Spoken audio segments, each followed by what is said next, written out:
Hey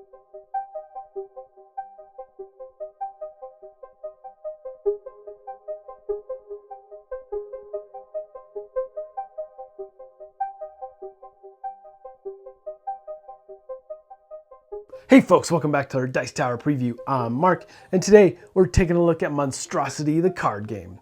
Monstrosity is brought to you by 3 to 4 Games. It's for 2 to 5 players, ages 14 and up, and games range anywhere from 30 to 45 minutes. Welcome to MONCON.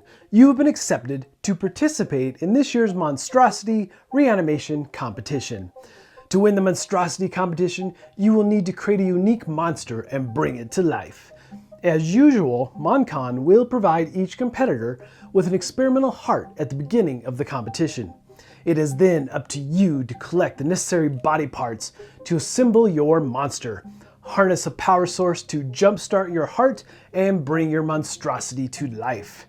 This is a controversial, unconventional underground competition, so time and body parts are limited. You'll have to use your head to think outside the box, literally, and even play dirty if you hope to take down your competition. Good luck.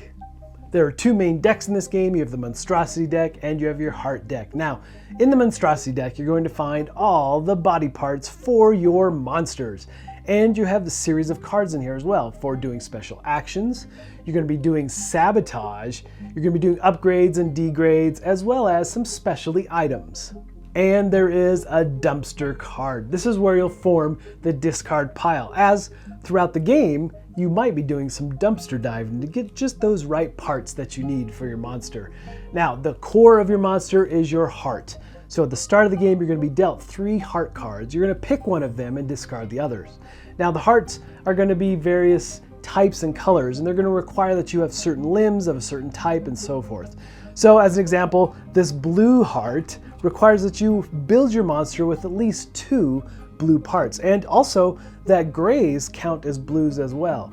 So that's something to keep in mind as you're building out your monster. And all of the heart cards are going to do very different things, so you have to keep an eye on that as you're building your monster. Now in the top left corner is the number that you're going to be contributing to. What does the number mean? Well, your monster has to have a numbered value of 15 or higher in order for you to play a power card and ignite it or bring it to life. Now, a couple other things about the heart card. At the bottom of that card is the potential or optional bonus points that you can get. Not all the cards have this, but some do, so keep an eye on that as you're building out your monster. Also, it has a symbol on the card, and if you can match that symbol with a special item card as you build out your monster, well, then that will also get you bonus points. Now, there's some ribbons in this game. There's a ribbon for completing your monster first, you get a bonus point, and for the first player to power up their monster, there is a ribbon for that, also giving you bonus points. So you'll start off the game with 7 Monstrosity cards. These cards in your hand is known as your lab, where you'll be building your monster from and performing various actions. Now, throughout the game, you're going to have several options that you can perform. These options are known as days, or on your turn, you can perform one of several options. So the thing here is the first one you're looking at is Seize the Day. And this is where you can draw a card from the Monstrosity deck, discard to the dumpster, and then play a card. However, the card you play cannot be a power-up card, and it cannot be a body part. So you might play a sabotage card on one of the other mad scientists at the table, or you might play an upgrade to your monster or a degrade to some other monster at the table. Lots of different options here. There's items and specialty cards and actions you can do, which some of the actions might give you another day, so basically another turn. So lots of different twists and turns based on the cards that you have in your hand. Or in your turn, you might choose to simply assemble. This is where we're going to play one card into your monster and build out the body. Now, it really doesn't matter what you put out first or what order you place these items in. Different limbs, the different core of your body, the different heads, all optional for you to play. But you can only play one card on your turn if you choose to assemble. Now, you have to be mindful also of the numbers that are being played. You might not want to give away a big point numbered limb until later when you're ready to complete it perhaps, because throughout the game people can sabotage you and remove those limbs. Or you might choose to power up your monster. Now, you can only do this if your monster is actually complete, and when it is complete, then you'll flip over your heart card, giving away what you're trying to do to achieve your monster. But when you do eventually get to power it up, then you'll play that power card, and once it is brought to life, no one at the table can mess with your monster anymore. And then that will trigger the final round of the game, which we'll take a look at in a minute. The other options to you are simply to go friggin', which is to go to the dumpster and draw the top card, or trash day. Trash day is very important. Do not ignore this one because you will be discarding 3 cards from your hand to draw 2 new ones from the main deck. This is definitely a way to cycle a lot of cards and get through them and find the body parts that you need, because remember, all your heart cards are going to require that you do specific things to build out your monster. So, someone plays their power card and brings their monster to life.